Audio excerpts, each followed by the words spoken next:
Hi all, we're just going to give people a few more minutes to log in, so we'll get started in just a minute.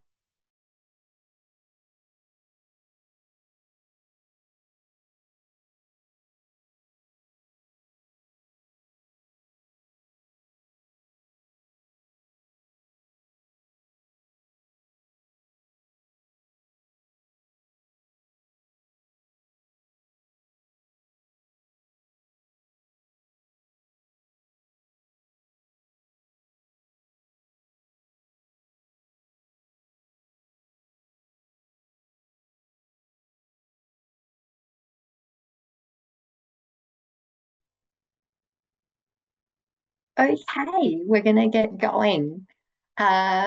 Welcome everybody to this webinar explainer about the final PC report. I would like to acknowledge that I am sitting on Kaurna land today and pay my respects to Kaurna elders past and present, and acknowledge that everyone is dialing in from unceded Aboriginal land somewhere in Australia. Those of you who've met me before will know that I often like to use an acknowledgement to profile Aboriginal voices. And so today you have two very relevant recommendations from me. The first is I encourage you all to look at Snake's media release in response to the final PC report. And I could see someone's just helpfully added that to the chat, so thank you very much.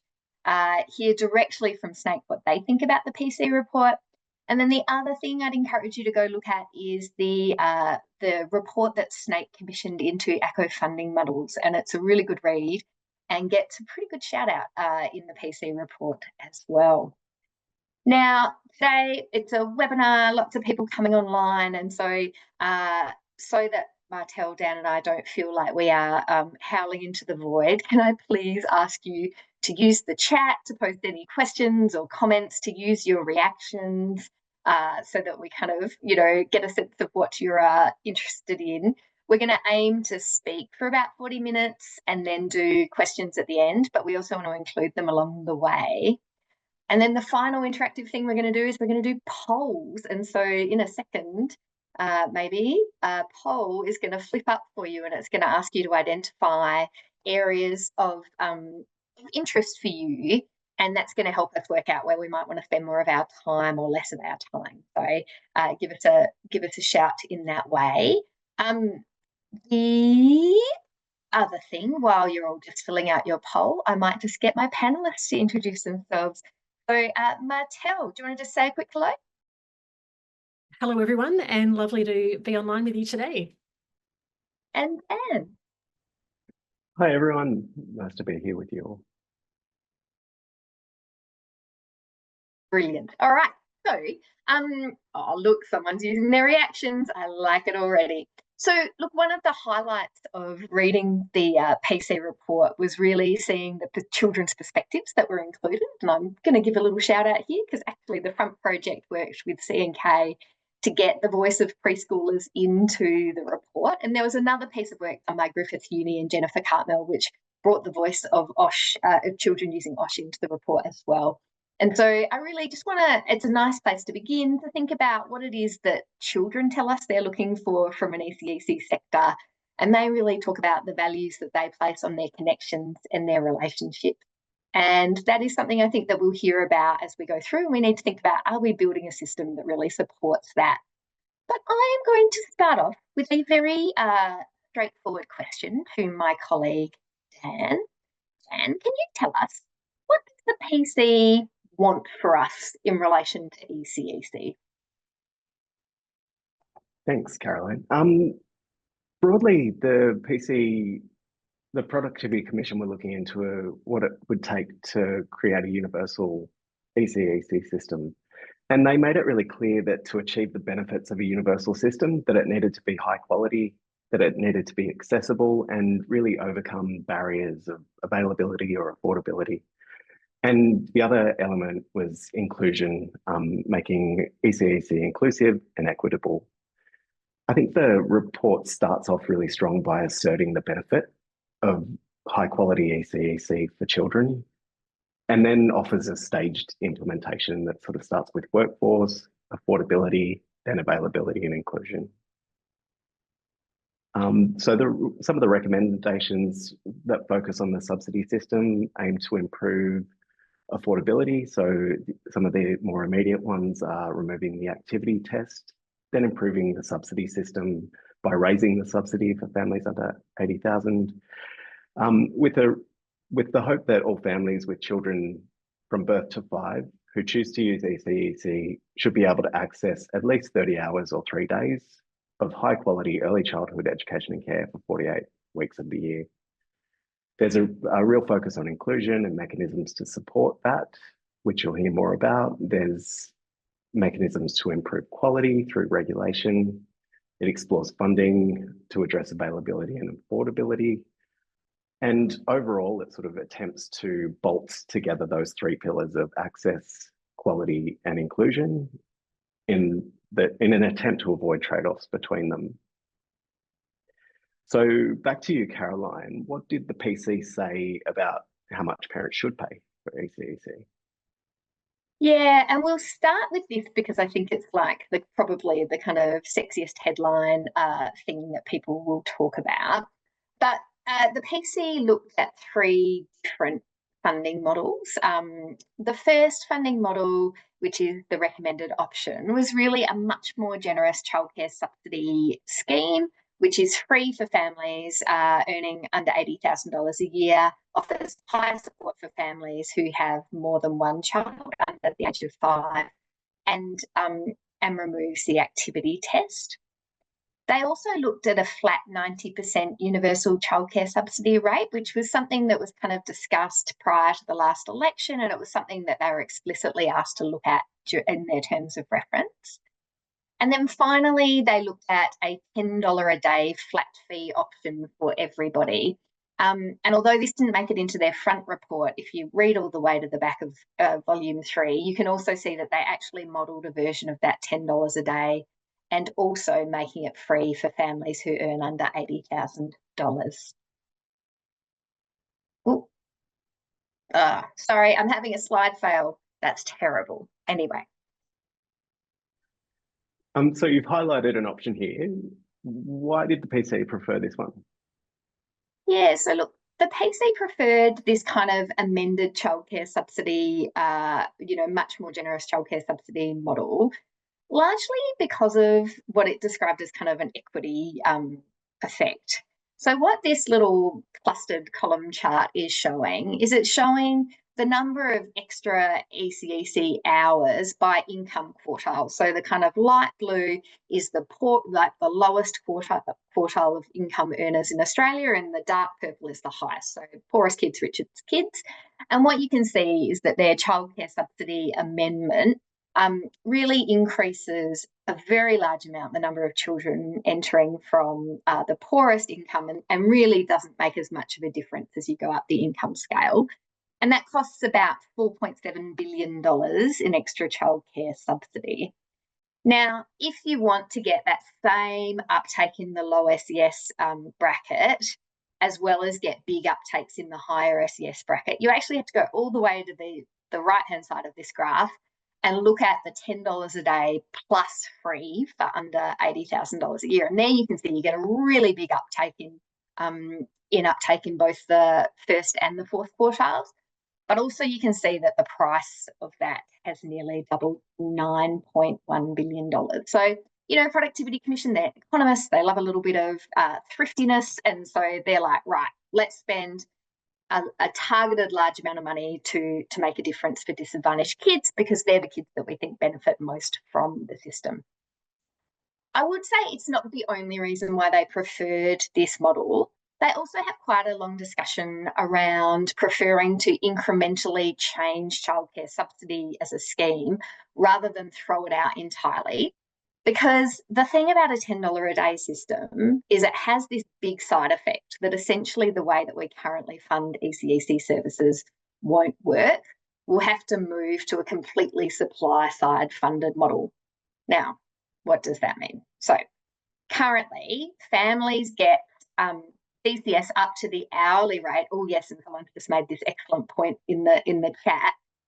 CCS up to the hourly rate And then they pay the full rate over the top of what their hourly rate cap is. And currently 24% of services charge above that rate cap. So exactly right. Our question is, if you're getting 100% CCS, you're still not getting it for free if you're in one of those services that charges over the top of the hourly rate cap. And if you're a lucky burger who lives in the ACT, then the average ECEC price is over that rate cap. So most people are paying that rate cap. So that's kind of how the funding model works at the moment. The service charges you and you get a subsidy up to a certain amount, and that goes back to the service. Obviously, if the government says you can only charge a fixed price, then government's essentially saying this is the amount of funding you get for each child in your service. And there are some real risks associated with that, which the Productivity Commission points out. In particular, there's a risk that the government doesn't get the price right? Like it pays the wrong amount to services, and either it gives them too much, I'm a little bit more comfortable with that, or it gives them too little. And if it gives them too little, two things could happen. One, services could cut on the things that we think are really important because of quality, or two, services might, in the long term, kind of choose not to stay open, right? So that is why, so two reasons the PC preferred the CCS model. I think two reasons the CCS preferred the CCS model. One was about equity, and the second was around, sorry, I got distracted by the chat. The second was around ensuring that we didn't have to redo our funding model. Now, but some people have been advocating for $10 a day. So why are some people advocating for $10 a day? Hopefully the slide is about to change over on the screen. And that the reason why people have been advocating for $10 a day is exactly this question around the downside of sticking with the childcare subsidy system is that actually government can't guarantee what it is that parents are paying over the top of that hourly rate cap. So what the ACCC found in December was that the hourly rate cap had real limits when it comes to acting as an effective price signal or on limiting government expenditure over time. And in fact, the ACCC recommended a stronger role for governments to monitor providers' prices, costs, profits and outcomes, supported by a credible threat of regulatory intervention to place downward pressure on fees. So the PC response here had two parts in it, right? It recognises that there is a challenge associated with the prices being paid above the hourly rate cap. And so its first answer is to set a better indexation rate to the hourly wage cap. And so this will mean that fewer services have to charge above that cap because they're getting adequately funded with that rate cap. The second response is to set up a price monitoring function, and that government should use that to sort of monitor what's happening in a particular area. And if anyone is really coming out too much in terms of their increases in fees, they should consider a regulatory response if those increases aren't reasonable. And then the Productivity Commission says that government should really look at and review every 3 years the fees, costs and profits to make sure that they're setting their hourly rate cap at the right level. I guess the challenge with this particular recommendation from the Productivity Commission is that lots of this architecture already exists. So the Department for Education already has a price monitoring function, and they already do kind of review what's happening. And then when it comes to the kind of regulatory response, the Productivity Commission doesn't give us anything particularly concrete to think about what that exercise of regulatory power would be. It doesn't tell us which agency we should use. It doesn't tell us what the test would be. And I think, you know, we're all watching the Woolies coal thing play out at the moment in the news. I think what we know is that it can be really hard to take these kind of regulatory actions against price increases. So I think when I look at this, I think that one of the kind of weaknesses of the model that the Productivity Commission has proposed is that it doesn't really grapple with this dynamic of what happens when government is trying to chase out-of-pocket fees down and is trying to make sure that families are paying less. And I think it doesn't do as good a job on that as maybe we were expecting. Now, I am going to throw to Martel because, Martel, I know that you have lots of interest in workforce, and there are lots and lots of really interesting things going on in the PC's report finding. Would you be able to talk to us about workforce findings? Yeah, sure can. Thanks, Caroline. So what we see in the final report is largely what we saw in the draft report, with a few new elements that have arisen out of information requests. And there's also a strengthening or a reframing of some of the other recommendations that we saw in the draft.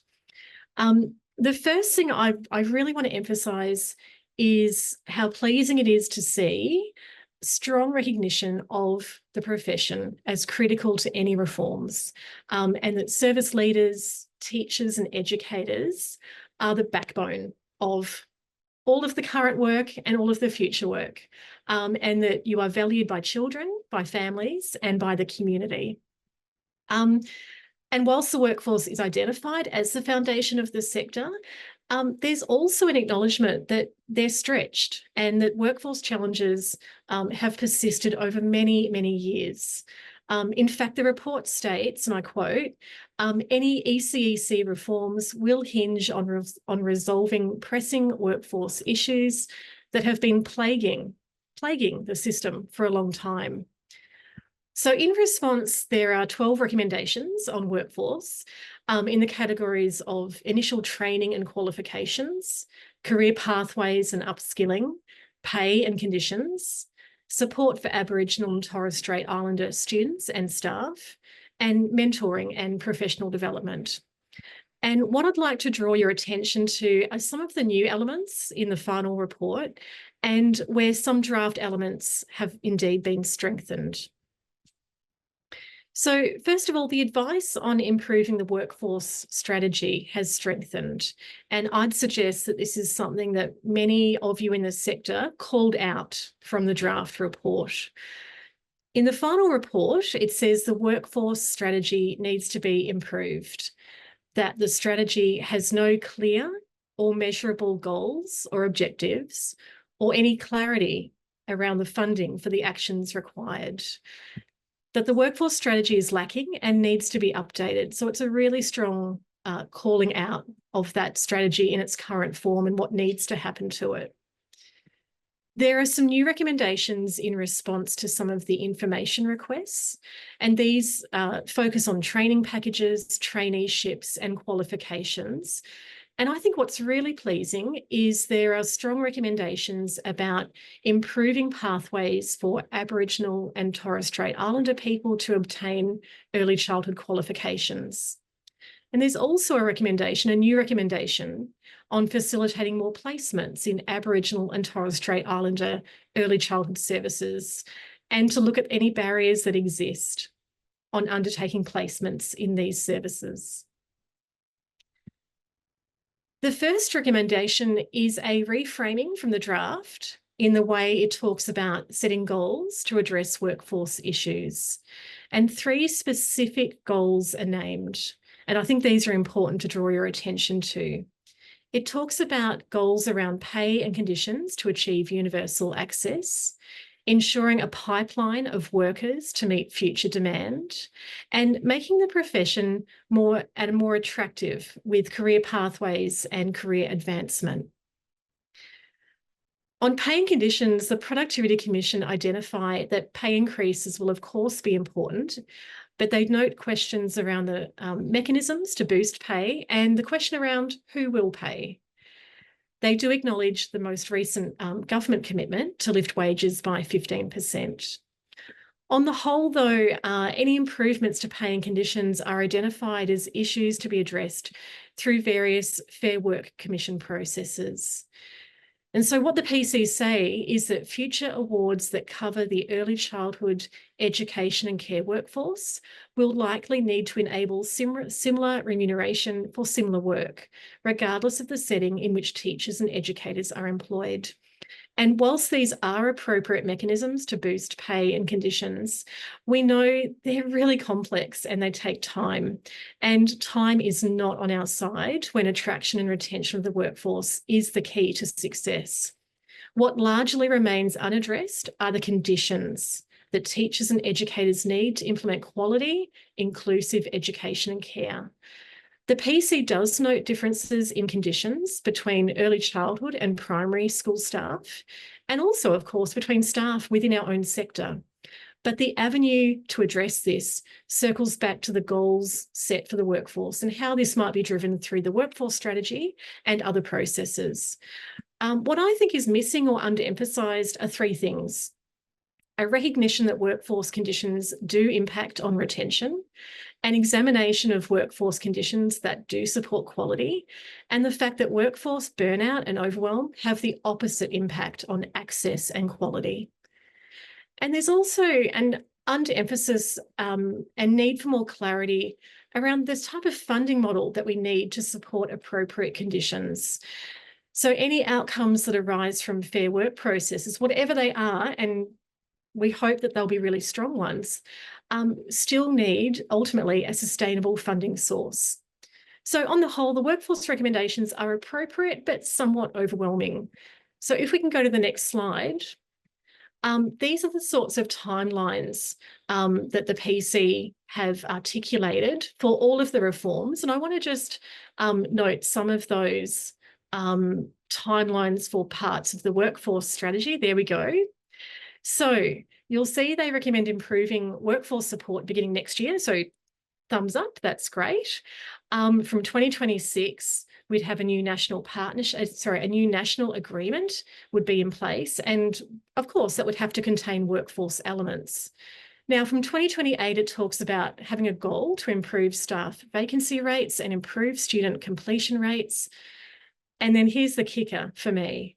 By 2036, we have a sustainable, appropriately remunerated workforce, which, I can do the math, that's 12 years away. And whilst I acknowledge the breadth and the complexity and ambition of this whole reform package, I'm not sure that we can wait 12 years to achieve such an important outcome. So Dan, I want to hand over to you to talk us through some of the particular recommendations around Aboriginal and Torres Strait Islander children and workers. Thank you. I am going to jump in and issue my enormous apologies for a rogue something happening with the slides. I'm handing back to Dan, who will have control of the slides, and things are going to feel much better now. And I can see that Claire has asked, is there a summary, a slide with the summary that Martel just made? I think there was, and I think I just scooted through it too quickly. You didn't get to see it, but we will share that background. While Dan is sharing, I just wanted to return to a question that we had from Nicola about, is our funding model flawed? And if there was a fixed fee, could we work out what proportion of the fees is going to the various costs of care? I think one of the things I'd say is that the ACCC made a number of findings about what contributes to the cost of care, and they used some pretty significant compulsory powers to get information from large and medium-sized providers, and then they tried to use some of the childcare subsidy data that's at play. It's fair to say that their observations were that most of the input costs associated with wages don't vary too much, but you can definitely see a difference between, for example, not-for-profit providers use more of their revenue to hire more experienced workforce, and so you can see that they have a higher workforce cost because they're hiring people at the highest steps. Whereas then there will be other providers who spend more of their revenue on rent. The other thing the ACCC said was that it didn't find excessive profit taking across the system, and I think it is important to note that there isn't a sense of excessive profit taking across the system. That all of that said, I think they did note that there is something going on that is continuing to drive the cost of ECEC as faster than the price of inflation, and even faster than the price of wage inflation. I think Martel might, for example, say maybe that is just about catching up on the fact that we have a really undervalued workforce and we need to kind of catch up on some pretty undervalued work along the way. I will throw to Dan in just 1 second, but just one final question, which was the roadmap. Are these funded and agreed commitments? Definitely not is the answer. So this is just the Productivity Commission recommendations, and government is going to come up with a response to this. And one of the things that's still a really open question is when that response might be. But now I'm going to throw to Dan, who's going to much more successfully navigate slides and talk to us about Aboriginal and Torres Strait Islander kids. Thank you. Thank you. Apologies, just juggling my mute button. So broadly, the Productivity Commission found that Aboriginal and Torres Strait Islander children are underrepresented in ECEC, and that Aboriginal community-controlled organisations require sustainable funding models which recognises their knowledge and expertise to deliver ECEC priorities of their communities. Broadly, there was a finding that ECEC should be culturally safe for Aboriginal and Torres Strait Islander children and families, with the point being that increased cultural safety can improve impact for children and families. There are also the specific workforce recommendations that Martel has spoken to, and there was a real flavour there of getting the qualifications to better reflect the knowledge and expertise that Aboriginal and Torres Strait Islander educators and teachers bring with them into this sector, and also allowing better access to placement. The finding about ACOs being well placed to provide early years and family services for families was really underlined by the funding challenges, and there was a really strong recommendation to consider funding arrangements for Aboriginal and community-controlled organisations delivering ECEC services and other integrated early years services, and really reinforcing that shared decision-making process and linking that back to the priority reforms under the National Agreement on Closing the Gap. Inclusion was another area where cultural safety and access to practice development linked to the quality and inclusive practices of ECEC was underlined.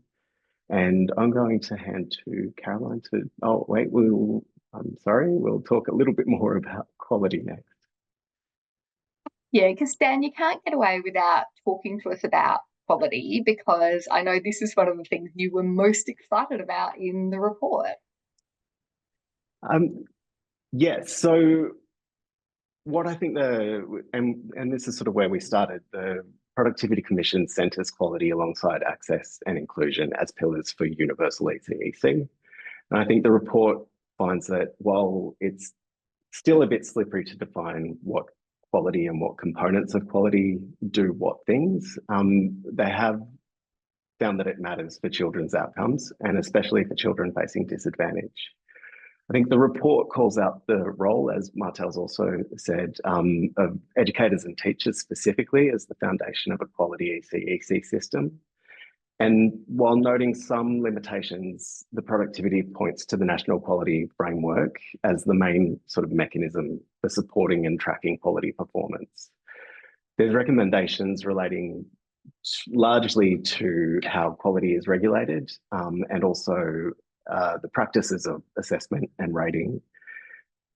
They recommend better resourcing and performance reporting for regulatory authorities, more frequent assessment and rating, more support to improve quality, but also greater consequences for providers and services not meeting quality standards. They'd also like to see greater weight given to a track record in high quality performance when approving new services, particularly in those thin and underserved markets. And they've set a target to reach 5% of services working towards by 2030.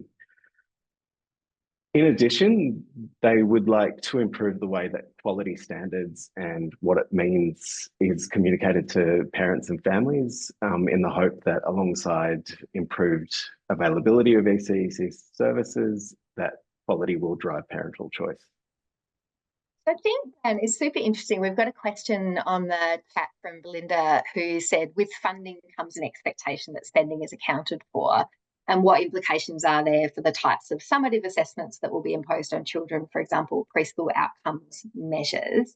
Now, my take, and I'm interested in if you think about this, is that actually in relation to kind of the Productivity Commission report, there's very little by way of trying to use funding as a lever for driving outcomes. And really what the Productivity Commission's only kind of intervention on quality is this regulatory one, which was getting so many applauses and loves, right? Like at least we're going to get the regulators assessing and rating things right, and we're going to make sure that we don't open up. We're going to try to deprioritise opening new services from poor quality providers. Is that your take as well, that there isn't much about kind of actually targeting increases in quality or trying to use that funding lever to do something? There's no real hook to speak of that I can, from my reading of it, and we're all going through the detail, but there isn't a clear hook that services are on to meet quality standards that's tied to funding. Yeah, and that will be, I suspect, a encouragement. I suspect from the tone of Linda's question, she doesn't love the preschool outcomes measure, and there's definitely nothing in there about increasing kind of summative assessment either. But I do think it's interesting because Martel made the comment about there's also nothing about identifying the workforce conditions that will support quality. There's nothing about that in the report as well. But we can stop chatting about that. I think we're about to move on to and talk about inclusion, which is my favourite topic. So I've done a lot of work in inclusion over the last few years, and one of the things I really loved about this report was the priority it placed on inclusion. It's like the second chapter in the kind of, really it's a high focus of the report. It does three particular things. One demands that we should immediately amend the disability standards for education to include ECEC, and that's been something CIDA has been calling for a really long time, and it was really pleasing to see that picked up. Secondly, it talks about enhancing the inclusion support program now. We do not need to wait per the points about kind of scheduling and phasing things. There are lots of things that we could do right now in terms of improving the hourly subsidy rate for additional educators' wages, removing limits on the weekly hours that subsidies can be approved for, and allowing other human services qualified staff and inclusion professionals, such as allied health or others, to be employed as that additional educator. And then there's also, I can see there's a question around trauma-informed practice and development. There is a specific recommendation in the workforce section around using inclusion funding to support professional development for workforce on questions like this. And so that was the third big recommendation was a new funding model for inclusion that has three different levels. The first is the kind of what we're sort of familiar with now, the individualised high needs complexity funding for individual children, which I suspect will still involve some sort of hopefully streamlined application process. The second and the really exciting bit is a new mainstream inclusion fund that will be allocated as supply side funding, as block funding to services based on the characteristics of the children that you're serving. So it's not about applying, it's about saying, we're looking at who you enrolled last year, we're looking at the characteristics of your community, and we can see that you have additional needs. And this is it's a much more proactive approach. And it's also beautiful because it draws on a much broader definition of inclusion. It's not just about children with disability, it's about thinking about all the different ways in which children have needs that require them to be supported in their service. And you can see at the bottom, there's a little diagram there that talks about how that funding might be used. And one of the things that I really love about this approach is that it's not just about providing money, it's also about providing support for what evidence-based interventions are. And so they've obviously been really inspired by the Victorian school readiness funding model, where they've got a kind of menu of evidence-based options. I think that's a really interesting model. They also talk about providing a bit more support to inclusion agencies. So that's the second one. And then the third one is a capital fund, so like a fund so that you can actually upgrade your facilities to support children in your service.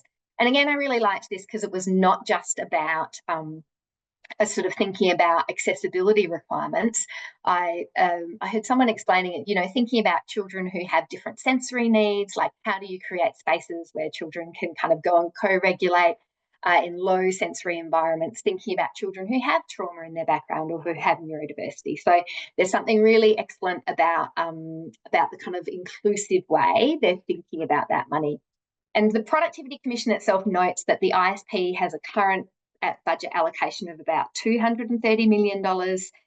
Using the budget allocated to Victorian School Readiness Program, they think that the national costs for an inclusion program could reach more than $500 million. My personal view is that that is way understating how much that inclusion fund would need to provide. If we're thinking about, in a school context, for example, about 27% of funding goes as loading. So if we're talking, I don't know, a $15 billion system, you know, really we'd be looking more like $3, $4, $5 billion of inclusion funding over the top to ensure that everyone really has accessible inclusion. But I won't say that too loudly because I know there's government people online and I don't want them to feel frightened by the cost of inclusion. Can we get to the next slide? Thanks, Dan. The other thing that I really love about the Productivity Commission's report on inclusion is that they think about the needs for the way in which ECEC connects in with other parts of the early child development system. So they've got a recommendation about using that inclusion fund to address practical barriers, things like buses, which we know are really important. They also recommend trialling a system navigator role. I suspect they were pretty inspired by the Good Start model of social workers who actually go and work with families who have many, many barriers to access. They talk about whether new supply-side funded services, which we'll talk about in thin markets, should be established as integrated services. But my very favourite one is that they talk about using that inclusion funding to support connections between ECEC and broader child and family services. And so thinking about how, you know, services do that kind of connection into maternal child and health or into other kinds of services.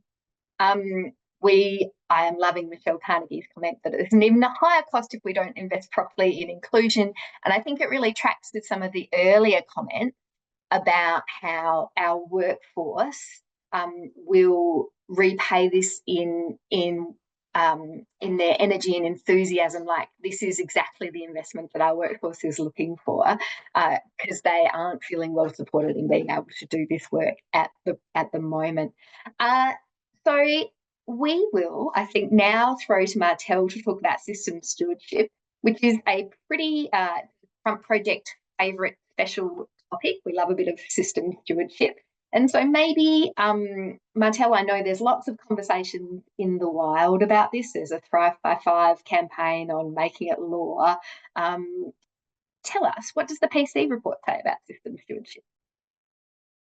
Yeah, thanks, Caroline. So I think, as we saw in the draft report, we see similarly in the final report a really strong emphasis on stewardship, both system stewardship and market stewardship. I'll focus my comments more on the system stewardship side of things, and I know you're going to pick up some of the market stewardship afterwards. But we really do welcome the finding that system stewardship is a missing part of the policy puzzle, and those were the words used by the Productivity Commission. We know that, of course, this type of big, ambitious, wide-ranging reform will need a coordinated approach, and it needs to be driven by all levels of government and in partnership with the sector. And that this is what's been missing, that this system-wide governance hasn't previously been there to the extent that we need across policy and reform and funding decisions. So the final report contains 2 recommendations on the architecture that we need for effective stewardship.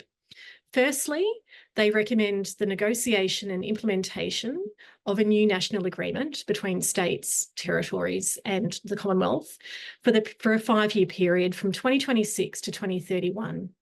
And a couple of things about this. They advise that governments commence negotiations of this as a real matter of urgency, noting that the current national reform agreement for preschools ends at the end of next year. So if we're looking to coordinate with what's in that preschool agreement, maybe even wrap the preschool agreement up into a new national broader ECEC agreement, then all levels of government will need to really get cracking with that work. The national agreement, it will define the roles and responsibilities and set objectives and targets. And it's advised that this agreement would have to align with other agreements and strategies that are already in existence. So things like the Closing the Gap strategy, Australia's disability strategy. Obviously, you need that strong alignment and coordination with other agreements and strategies. And it's stated that this agreement would need to be facilitated by greater ongoing coordination via an appropriate forum. And so what they give the example of is that, we have forums such as ministers, education ministers' meetings and forums, but that we would need, of course, senior department officials across levels of government to be driving and implementing this type of agreement and this reform work. Secondly, the Productivity Commission recommends the establishment of a legislated ECEC Commission. And we know this was a real point of interest amongst many of you coming out of the draft report, and there were differing views across the sector.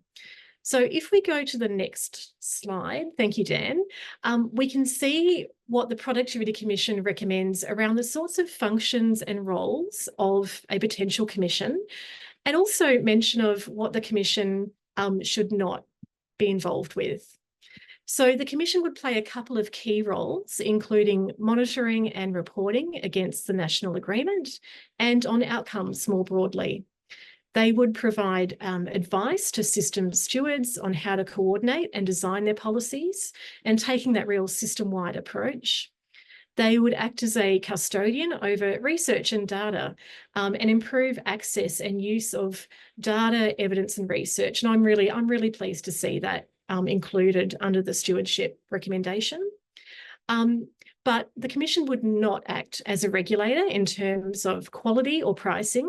It wouldn't set prices. It wouldn't set fee caps. It wouldn't focus also on particular local markets, which Caroline will talk about in just a moment.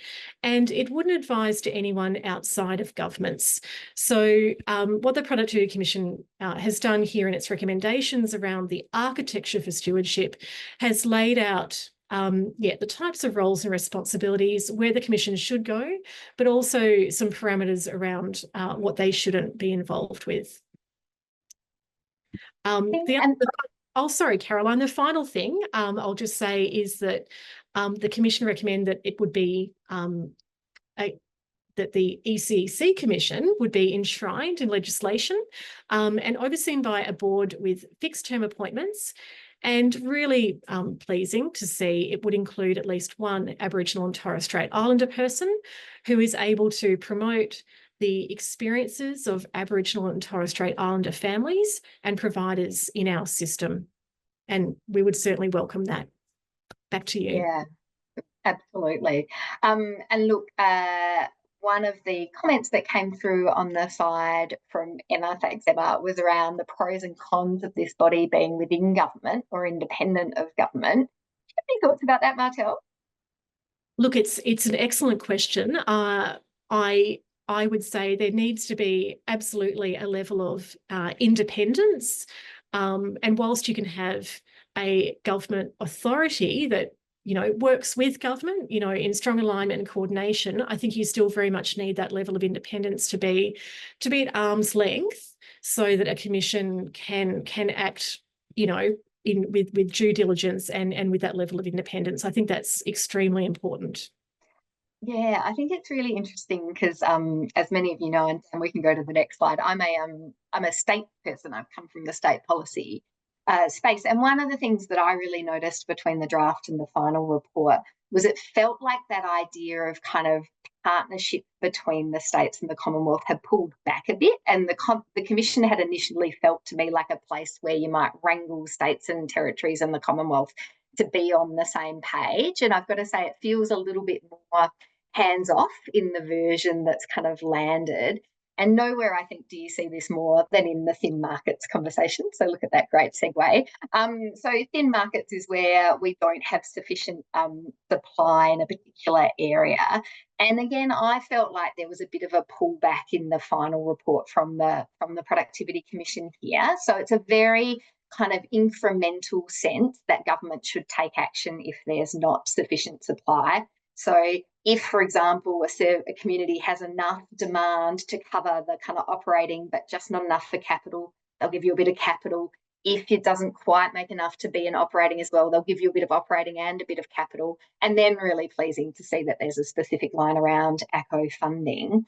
But what you feel is a really passive approach in this thin markets conversation. It's really framed around the idea of communities coming and knocking on the door of the Australian government and saying, hey, we've got a problem here. We would like to have a service here. And so there's something in there about the Australian government providing support to communities to set up those services. And I know from my experience in South Australia that, there are some wonderful community women who are like, oh my God, not only have I gone and got the money for the service, now you expect me to be like the management committee and run the thing as well. So it doesn't quite grapple with that tension. It sort of just holds the idea that if there's money at the end, maybe that will be enough. I also, and Jacinta has just made a really similar point where she says local government is referenced. There's not even that much reference to local government, to be honest. And again, I feel one of the things I thought might come out through this ECEC Development Fund was an idea of like a provider of last resort. And so instead they talk about the Australian government doing competitive tendering or commissioning if no one is applying for grants to set something up, but there's nothing about what will prompt them to do that. And there's no sort of conversation about, instead of competitive tendering, do you go to state or local government and see if they want to be a provider of last resort? So I just think it was interesting to me how much this felt a bit pulled back. And I wonder if the Productivity Commission was in some ways just reflecting on how tricky it is to get states and territories and the Commonwealth to agree to anything. So, maybe that was where they were going, but it did feel a little bit less encouraging, which is a nice segue to the final slide for us today, because I think if I can summarise what we heard in the main report, there's a real sense that the market will fix this problem, that if we just put in place the tweaks that we need to around the edges in terms of funding, in terms of making it more economically attractive to operate in particular areas, in terms of offering that little bit of capital funding, then the market will come in and sort out our supply problems. The challenge with that is really beautifully played out in Professor Deb Brennan's Hidden Treasure in Volume 2, page 336. So I'll be surprised if anyone's found it yet, where she talks about her worries about the PC report. So I guess for those of you who don't know, the PC, commissioners are usually economists. They're kind of trained in a particular way of working. And it was wonderful that when this report was commissioned, Professor Deb Brennan, who has a fabulous and storied history in ECEC, was added as a commissioner. And so while she's obviously been involved in the generation of the whole report, she does have a supplementary statement that is kind of hidden in the middle of Volume 2. And that supplementary statement is really a kind of clarion call to say the PC main report doesn't go far enough to think about the marketisation of childcare. And in particular, she talks about that market-based policies haven't been sufficient to ensure universal high-quality ECEC and have driven growth predominantly in the for-profit sector. And she's really clear that there are many wonderful for-profit providers, but she's also really clear that the evidence and the data doesn't lie, that on average, for-profit providers are offering a less high-quality service than their for-profit counterparts. And what she says is you need to think about that, because if we continue in the market-based way that we are, then what you will see is more and more for-profit providers and very few not-for-profit providers entering the market. And so it's a very interesting report. I really encourage you all to go and have a read about it. I think there's lots of people who will have different views about it, but I think the sense you get from the overall report in relation to quality is that there's a worry about quality, and there's a sense that the Productivity Commission would like to do something about quality. You know, it has this sense that we might fast track approvals for quality providers, or we might, you know, specifically commission quality providers into markets. But that's only in some very tiny edge case circumstances. What Deb is saying is that you actually need to think about the composition of your market as a whole and make sure that you are encouraging entry from providers who are really interested in quality. So I think it's a wonderful thought provoker. I also just love that it's like buried in a thing, so it feels very kind of fun to have discovered it. And I don't think we have any questions coming in on this one. So I think we might go to our final slide and seek any final questions from people who might want to hear something. And while we're waiting for questions, I was wondering if maybe we might flick on just to the last slide, Dan, so I can just do my little favourite bit. You have a hidden slide from us as well. So one of the last things which we weren't sure we'd have time to cover in this report is that one of the reasons, yes, excellent. One of the reasons why the Productivity Commission doesn't prefer a broader scope is that it says that it doesn't get a workforce trade-off. There's lots of data that I'm happy to share with people about this afterwards, but there are some real questions, I think, about the modelling that underpins the Productivity Commission's workforce participation analysis. And so I think there are some really interesting questions to be asked about that. So I'm not necessarily persuaded by that one. But we can go back to our conclusion slide because we have some excellent questions. Anything more we can share on regional and remote? So not really, Clinton. The thin markets analysis was really the kind of core part of the discussion around regional and remote supply. There are some discussions around workforce, around flexibility of workforce pathways, which I think covered on some regional and remote areas, but there wasn't a lot. Can the panelists think of any other areas of regional and remote that were worth calling out? No. Brian has asked a few times around the political valence of this response, and I think one of the things that's really encouraging is a few weeks ago, a number of people on this call were in Canberra for the Parliamentary Friends of Early Childhood Working Group, and what you see is you do see a really significant cross-party interest in the promotion of more available ECEC. So, for example, the Nationals really interested in regional and remote supply. You see it across all of the different parties. So I think it is clearly there will be something in this that may pop into an election commitment for the Labor Party, which may then shove us into a politically contested space. But the early responses from all of the different parties is the idea of a universally available high quality system doesn't seem to be one that people are really pushing against. I suspect all the politics, of course, will come up when it comes to actually deciding exactly how much money, exactly who gets what. Like, we're not quite at that stage yet, I don't think. A question here around how do we see this intersecting with 3-year-old preschool? Any of my colleagues want to jump in on that one?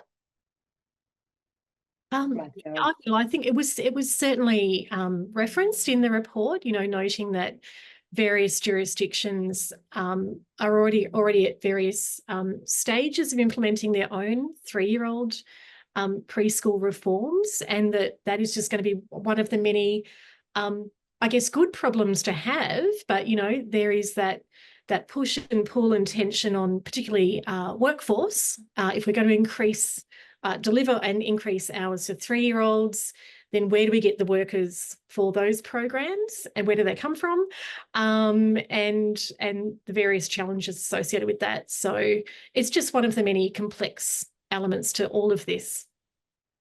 And it's fair to say, don't you think, Martel, that while the Productivity Commission says it would be good to bring preschool and childcare funding together, it offers literally zero ideas about how you might do that, right? Because it's so hard. That's right. That's right. We have sort of these two scenarios of, we have a sector, an early child education and care sector as a whole system, but then we still do have these parts of the sector. And yeah, I don't think there's a strong path to how we fully knit it all together. Yeah. Leonie's asked a question around, was there anything said around the content of the ECEC curriculum in RTOs and in higher ed? There was a bit said about that, wasn't there, about reviewing some of the content of the quals? Yeah, there was a little bit. A lot of it, I think I would encourage people to go and read the Jobs and Skills Australia report. In fact, the team might be able to hunt out the link now. I thought their discussion of workforce issues covered many of the similar issues, but really went into the data a bit more and was kind of a more comprehensive play. Question around, are there any other funding models that the PC should have and could have considered?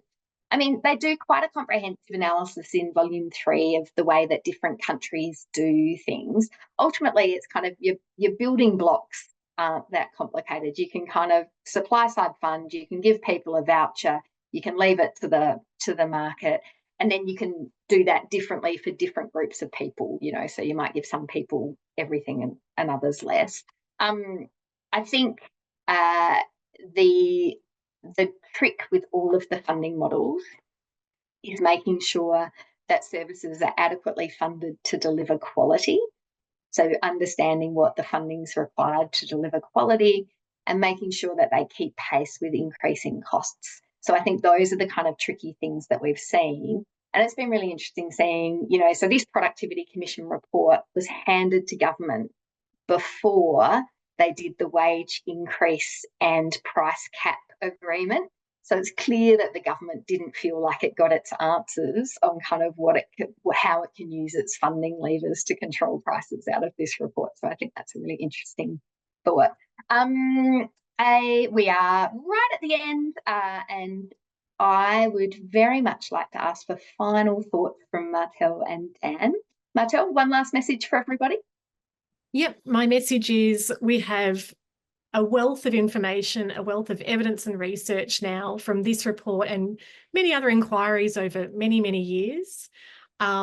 Let's just get on with it collectively, and a strong message to all levels of government. We know the things that need to be done, fund it and do it with quality as the core focus, and show a bit more love and care for the workforce. I love it. And you're not going to be able to beat it, but have a go.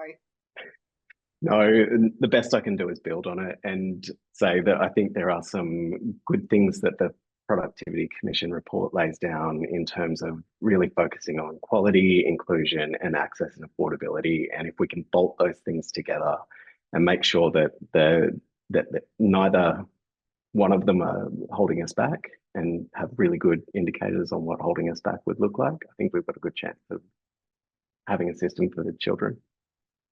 Brilliant.